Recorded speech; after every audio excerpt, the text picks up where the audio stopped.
Hello everyone, myself Bhautik Trivedi working as an assistant professor in IT/ICT department of LJ Institute of Engineering and Technology.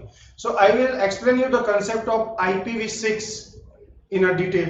So first of all of you know the different kinds of layers in a networking. So how many types of layer you know? So there are around 7 layers in a OSI model, and then after you talk about the TCP/IP model. So IP protocol generally work in a network layer of the OSI model. So in IP, whenever you talk about the internet protocol, so there are mainly two versions for that. One that is known as a IP version 4 and second one that is known as a IP version 6. So in today's session, whatever the discussion, that is totally related to IPv6. So first of all, you know the concept of OSI layer in a proper manner. So how many types of layer in OSI? So OSI supported the 7 layer, and always let's read from the bottom to top. So bottom layer, so total 7 layers. So layer number 1, which one? So that is the physical layer. So in this particular diagram, you just see the hierarchy of the layer that start from the bottom to top. So whenever you talk about the layer number 1, so layer number 1, that's the physical layer. Layer number 2, that's the data link layer. Layer number 3, that is the network layer. Layer number 4, that is the transport layer. Layer number 5, that is the session layer. Layer 6, that is the presentation layer. And layer 7, that is the application layer. And must remember one thing, whenever you transmit anything in a physical layer, so that is always in a form of the bits. If you talk about the data link layer, that is always in a form of the frames. If you talk about the network layer, so in network layer, whatever the data, that is in a form of the packet. And then after, transport, session and presentation supported the concept of PDU. So that is the protocol data unit. So this is the concept of the OSI layer. So must remember one thing, 7 layers, and that's always start from the bottom to top. So here in this particular diagram, you just see whatever the diagram is there. So one, that is the device A, and second one, that is the device B. So device A and device B, in between, first of all, I directly arrange the different kinds of layer. And one concept here in this particular diagram, the name of that is known as a peer-to-peer. So what is the meaning of peer-to-peer in networking? So peer-to-peer means what? One kind of one-to-one.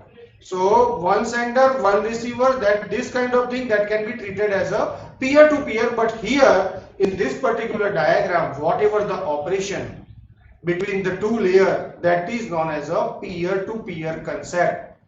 So that's all about the concept of the OSI layer. So at least you know the name of that. And IP protocol, internet protocol, supported the which particular layer? That supported the network layer. And how many type of version of the IP? Mainly 2 versions. One that is the IPv4 and second one that is the IPv6. And IPv6, that's the part of the network layer. Must remember one thing, that's the part of the network layer. After that, after talk about the OSI model, then after one most important concept in a networking, either you talk about the computer network, or you talk about the data communication and networking, or you talk about the advanced computer network. But at that time, you know the concept of OSI model and the concept of TCP/IP model in a proper manner. So here you just see, first of all, already you know the total number of layers.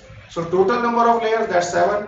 So in this particular diagram, you just see that start from the physical, then after the data link. So physical and data link, that is the bottom 2 layer. After that, whatever the talk about the protocols that comes into the picture. So first one, that is the network layer. So how many type of protocol you know that supported the network layer functionality? So there are mainly 5 protocols.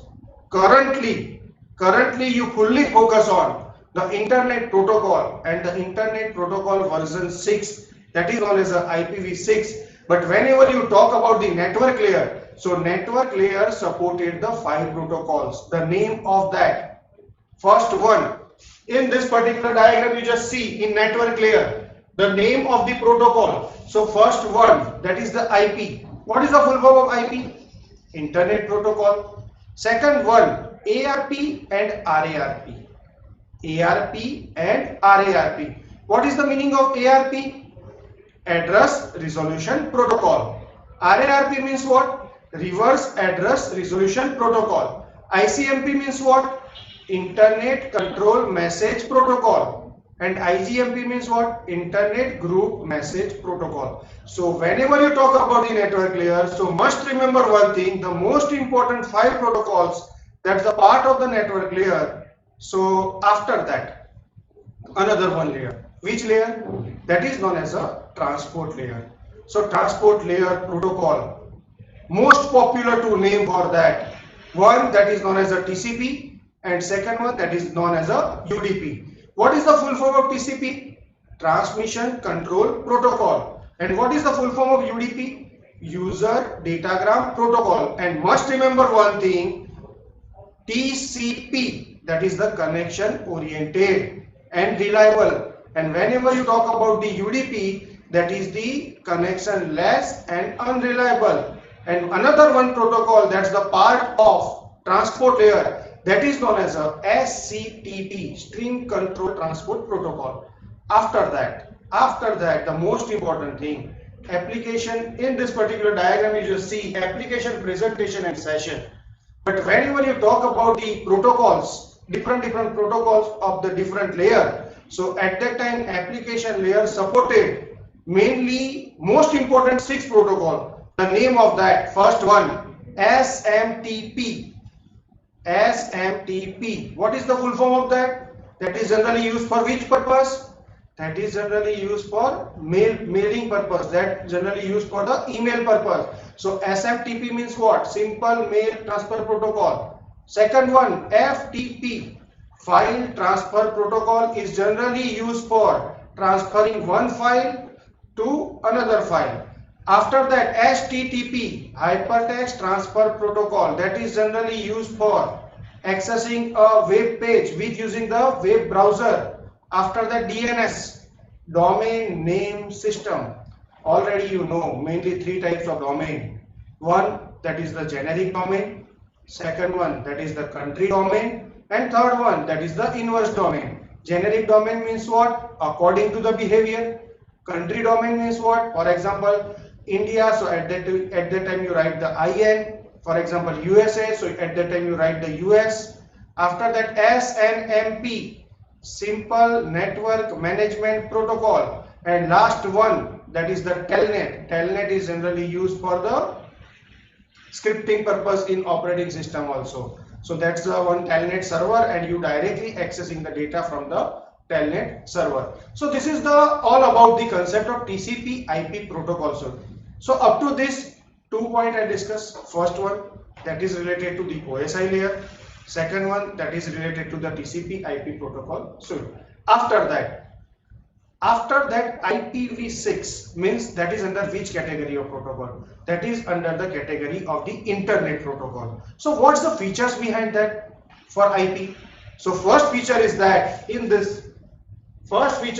that supported the layer number 3. Layer number 3 means what? That is the network layer.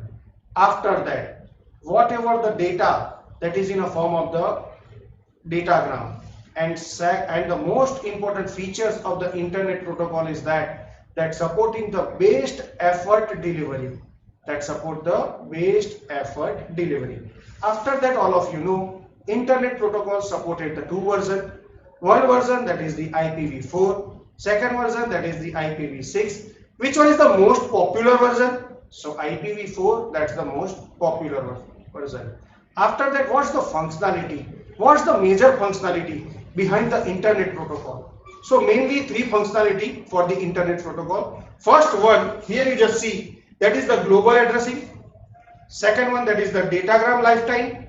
And third one, that is the fragmentation and reassembly. All of you know the concept of segmentation and reassembly, but here that is the concept of fragmentation and reassembly. Fragmentation means you directly divide something, and reassembly means you directly combine something. So that is the part of the functionality of the Internet Protocol. After that, IPv4 companion protocol. So which particular protocol? That's the part of the IPv4 companion.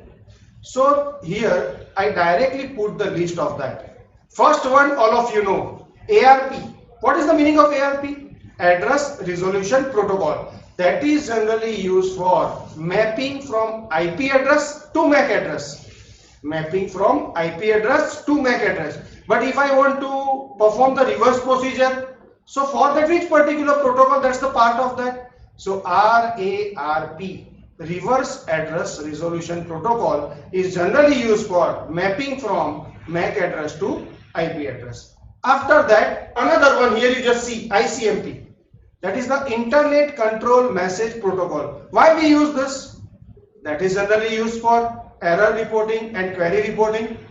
After that, protocol number 3, that is the IGMP, Internet Group Management Protocol. All of you know how many type of casting you know in a networking. So there are mainly 3 type of casting. First one, that is the unicasting. Second one, that is the multicasting. And third one, that is the broadcasting. Unicasting means what? One sender, one receiver. Multicasting means what? One sender, group of receiver. And broadcasting means what? One sender, many receiver. So that is the example of the unicasting, multicasting and broadcasting. After that, why we use the IGMP? So IGMP is generally used for supporting the multicasting in a networking. So many members can join and many members can leave in a particular group. After that, the protocol number 4, Unicast Routing Protocol. That is the intra-AS. Intra-AS means what? Intra-domain. Intra-domain means intra-autonomous system. Which particular protocol? That's the part of unicast routing? RIP and OSPF. What is the full form of RIP? Routing Information Protocol. And OSPF means what? Open Shortest Path First. So after that, unicasting, then after the most important concept, which one protocol? That's the part of multicast routing protocol. Multicast routing protocol means directly maintaining a multicast routing table. So mainly 4 protocols for that. Must remember the name, that's the typical one. DVMRP. DVMRP means what? So that is generally used for distance vector multicast routing protocol. MOSPF, multicast open shortest path first. CBT, that is the core base tree, and PIM, protocol independent multicasting. So here I directly give the name, not a full form in this particular presentation. So whatever the name, so at least you know the full form of each and every protocol. That's the part of this particular session. After that, exterior routing protocol. Exterior routing protocol means all of you know that can be considered as a inter-AS. Inter-AS means what? Inter-autonomous system. So one particular protocol for that, BGP, Border Gateway Protocol. After that, QoS, all of you know QoS framework. Why we use the QoS and why we support the QoS? So mainly 2 techniques here. One that generally supported the integrated service, and second one that generally supported the differentiated service. So that's why using the concept of IPv4 companion protocol. So these all are the part of the IPv4. After that, why we use IPv6? What's the reason behind that? So first one, whatever the deficiency of IPv4 that can be removed with using the concept of IPv6. After that, the most important one, the point number 2, here you just see address space exhaustion. What is the meaning of that? So all of you know that supported the 32-bit IPv4, but whenever you talk about the IPv6, that supported the 128-bit. So address space, that's the most important factor here. And after that, which kind of new type of services? That's the part of the IPv6. So first one, that is the integration. Second one, that is the multicasting. Third one, that is the quality of service. Fourth one, that is the security. And fifth one, that is the mobility. So these all type of services, that's the part of IPv6. and the last and most important point in this, that is the header and format limitation. So after that, advantages of IPv6 over IPv4. Why we use IPv6 in place of IPv4? What's the proper reason for that? So first one, already you know the comparison of two address space. So IPv6 supported the larger address space.